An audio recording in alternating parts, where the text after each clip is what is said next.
வணக்கம். சாதிக்க பிறந்தவர்கள். பாகம் 4. வில்மா ட்ரூடோல். மருத்துவர்கள் சுயமாக உன்னால் நடக்க இயலாது என்றார்கள். என் தாயாரோ நீ நன்றாக நடப்பாய் என்றார். தாயின் வார்த்தைகளில் நம்பிக்கை வைத்து நடந்தேன் என்கின்றார் வில்மா ட்ரூடோல். போலியோ நோயின் தாக்கத்தினால் கால்கள் செயலற்ற நிலையில் தன்னம்பிக்கையுடன் விடாது முயற்சி செய்து நடக்கவும் ஓடவும் பழகியவர் வில்மா.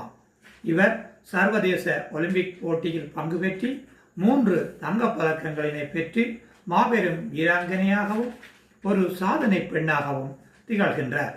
வில்மா ட்ரூடோல் அமெரிக்காவின் டெனிசி மாநிலத்தில் உள்ள பெத்லஹேம் நகரில் 1940ஆம் ஆண்டு ஜூன் மாதம் 23ஆம் தேதி அமெரிக்க ஆபிரிக்க தம்பதியினருக்கு வில்மா மகளாக பிறந்தார்.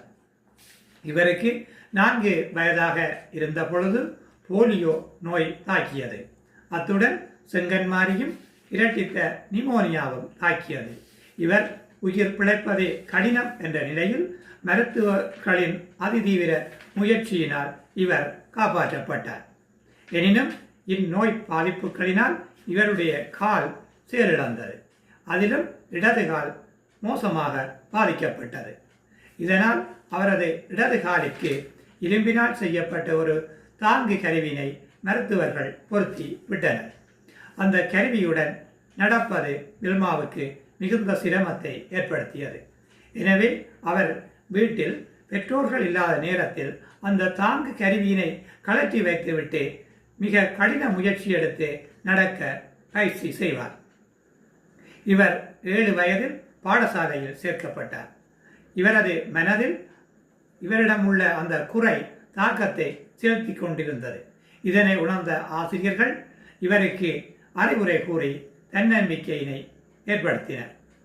இவர் தொடர்ந்தும் நடைப்பயிற்சியினை மேற்கொண்டு வந்தார். 11 வயதில் வேகமாக நடக்கவும் ஓடவும் பழகிக்கொண்டார். 12 வயதில் தன் சக ஆண் நண்பர்களுக்கு போட்டியாக ஓடும் அளவுக்கு தன்னை பலப்படுத்தி கொண்டார்.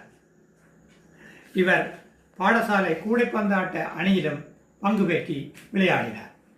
பாடசாலையை தொடர்ந்து கல்லூரியில் படிப்பை மேற்கொண்ட இவர் உடற்கல்வி, உளவியல் ஆகிய பாடங்களை முதன்மை பாடங்களாக கொண்டு கற்று கலைமானி பட்டம் பெற்றார்.